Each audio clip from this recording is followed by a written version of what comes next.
YouTube video চ্যানেলটি কাকলি academy update. কাকলি academy একটি উপস্থাপনা অলংকার। এর আগেও আমরা অলংকার অনেক ভিডিও করেছি। তোমাদের প্রত্যেকেরই ইউনিভার্সিটিতে কিছু না কিছু অলংকার থাকেই। যারা বাংলা নিয়ে পড়ছো কোনো না কোনো সেমিস্টারে অলংকার থাকবে। তো সেই অলংকার করার জন্য তোমাদেরকে আমি অনেক চেষ্টা করেছি, অনেক লোক শিখিয়েছি। আজকে একটা নতুন অলংকার করো, যমক অলংকার। আজকে আমরা করাবো অলংকার। এর আগে আমরা অলংকার করিয়েছি। অলংকার অর্থাৎ আমরা যেমন শরীরের সৌন্দর্য বৃদ্ধির জন্য আমরা অলংকার করি, সেরকম কাব্যদের সৌন্দর্য বৃদ্ধির জন্য অলংকার হয়। তো আগে বলা হতো যে যেটা উৎকৃষ্ট অলংকার সমৃদ্ধ কাব্যই হচ্ছে শ্রেষ্ঠ কাব্য। তো আমরা আজকে একটা গুরুত্বপূর্ণ অলংকার নিয়ে আলোচনা করবো, মাঝে মাঝে পরীক্ষায় পড়ে, এবং খুব এটা একটা মজার বিষয়, মানে ভালো লাগবে। অলংকারগুলো নিরস নয়, কিন্তু খুব ভালো রস আছে। তো অলংকার দেখা যায় যমক অলংকার। একটু দেখো যে একটা বাক্যে একটাই শব্দ, একটা বাক্যে একটা শব্দ যদি দুবার দুটো ভিন্ন অর্থে কিন্তু ব্যবহৃত হবে, দিয়ে কাব্য চমৎকারিতা তৈরি হবে। আর কাব্য চমৎকারিতা তৈরি করবে, কাব্য চমৎকারিতা যদি তৈরি করে তাহলে সেটা কি হবে? যমক অলংকার হবে, যমক অলংকার হবে। যেমন একটা উদাহরণ দেখো, মশায় দেশান্তরী করলে আমার কৃষ্ণগরের মশায়। এই একটা শব্দ দেখো দুবার ব্যবহার হয়েছে, কিন্তু দুটো ভিন্ন অর্থে। কি ভিন্ন অর্থ? একটা মশার শব্দের অর্থ যে মহাশয় দেওয়া হয়েছে, আর একটা মশা শব্দের অর্থ মশা, আমাদের কামড়ায় যে মশা, সে মশা।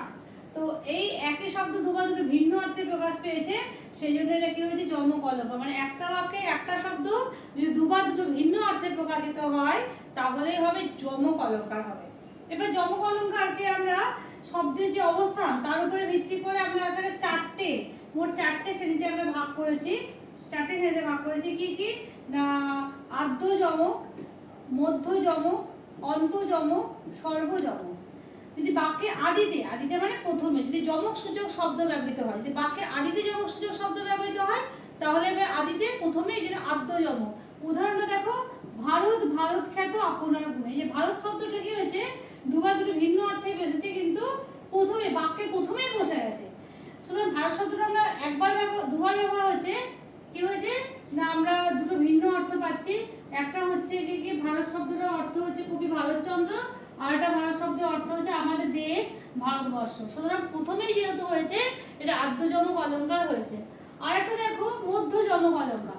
মানে নাম শুনে বোঝা যাচ্ছে যে কি অলংকার হবে। মধ্যযমক মানে চরণের মধ্যবর্তী স্থানে যমক তৈরি হবে, তাহলে মধ্যযমক হবে। যেমন দেখো, পাইয়া চরণ তরি ভবে আসা। এই যে তরি শব্দ অর্থে একটা হচ্ছে নৌকা বোঝাচ্ছে, আর একটা তরি শব্দ মানে উত্তোলন, মানে পার হয়ে যাওয়া। সুতরাং যেহেতু এটা মাঝখানে আছে যমক সূচক শব্দটা, এই জন্য মধ্যযমক। ঠিক যেমন নাম হচ্ছে সেই অনুযায়ী কিন্তু হচ্ছে, দেখেছো? আরটা দেখো অন্তযমক। অন্ত মানে শেষে থাকবে। কি হয়েছে? এই চরণের শেষে মানে লাইনের শেষে যমক সূচিত হবে, অন্তযমক। ওরে দারুণ বিধি, এই যে প্রথম লাইন, দ্বিতীয় লাইনে ওরে দারুণ বিধি। কি হয়েছে? দুটো চরণ, এখানে দেওয়া আছে দুটো লাইন, দুটো চরণে অন্তে আছে এবং দুই স্থানে দু রকমের অর্থ হয়ে যাচ্ছে। একটা বিধি মানে হচ্ছে বিধাতা, আর একটা বিধি মানে হচ্ছে আমরা যে সমস্ত নিয়ম কানুন করি সেই নিয়ম কানুন। সুতরাং অন্তযমক অলংকার হয়েছে। আর একটা অলংকার আছে সর্বযমক। সর্বযমকটা আমাদের উদাহরণ খুবই কম পাওয়া যায়, এবং সর্বযমকটা বেশি আমরা দৃষ্টান্ত পাই না। তো একটা দৃষ্টান্ত খুবই ব্যবহৃত হয়, সেটাই আমরা দিয়েছি। দেখো সেটা সর্বযমকে মানে সব জায়গায় যমক হয়, মানে প্রথম যে বাক্য সে দ্বিতীয় সম্পূর্ণ আলাদা অর্থে, মানে ভিন্ন অর্থে, এটা মনে রাখতে হবে, ভিন্ন অর্থে ব্যবহৃত হবে। তাহলে কি হবে? তাহলে সর্বযমক অলংকার হবে। প্রথম লাইনটা দেখো, কান্তার আমোদপূর্ণ কান্ত সহকার। দেখেছো দ্বিতীয় লাইনটা কিন্তু হুবহু আবার ব্যবহার করা হয়েছে, কিন্তু কি হবে না মানেগুলো আলাদা আলাদা হয়ে যাবে। এখানে প্রথম চরণে ব্যবহৃত কান্তার মানে বনভূমি, আমোদপূর্ণ মানে সৌরভপূর্ণ, কান্ত মানে বসন্তকাল, সহকারে মানে সমাগমে। এই একটা চরণের ব্যাপার গেল।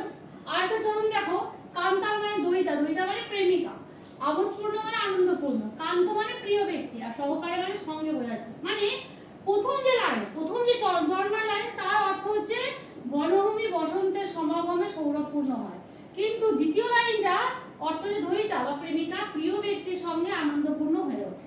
তাহলে কি হচ্ছে না এখানে সব জায়গাতে যমক হয়েছে, সর্বত্র যমক হয়েছে, এই জন্য সর্বযমক। তাহলে কি দেখতে পাচ্ছি?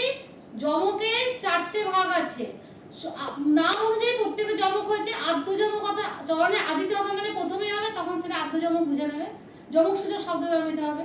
মাঝখানে হলে চরণের মাঝখানে হলে মধ্য যমক হবে। প্রথম চরণে অন্তের সাথে দ্বিতীয় চরণে অন্তে যদি থাকে যমক সূচক শব্দ তাহলে অন্ত যমক, অন্ত মানে শেষ, আর সব জায়গায় যমক সূচিত হলে সর্বযমক অলঙ্কার হবে। তোমাদের যদি কোনো কিছু বুঝতে অসুবিধা হয় আমাদের সঙ্গে যোগাযোগ করতে পারো, আমাদের ফোন নম্বর দেওয়া আছে। আর যাদের কোনো দরকার অলঙ্কার নিয়ে বা কোনো প্রশ্ন থাকে বা কোন অলঙ্কারটা করলে তোমাদের সুবিধা হয় সেটা তোমরা আমাদেরকে কমেন্ট করে জানাতে পারো। তো আমাদের যারা একাডেমিতে পড়তে আসো তারা তো আমাদের ফোন নম্বর জানোই, আর যারা জানো না তারা আমাদের ফোন নাম্বারের সঙ্গে আমাদের কন্ট্যাক্ট করতে পারো। আর যারা আমাদের চ্যানেলে নতুন তারা অবশ্যই সাবস্ক্রাইব করে রাখবে। আর তোমাদের ভালো লাগলে পুরো শিক্ষা সংক্রান্ত চ্যানেল এটা, যাদের শিক্ষার সঙ্গে জড়িত আছো তারা এটা তোমরা শেয়ার করে দিতে পারো। আর তোমাদের কি প্রয়োজন বা দরকার সেটা আমাদেরকে কমেন্ট করে জানাও।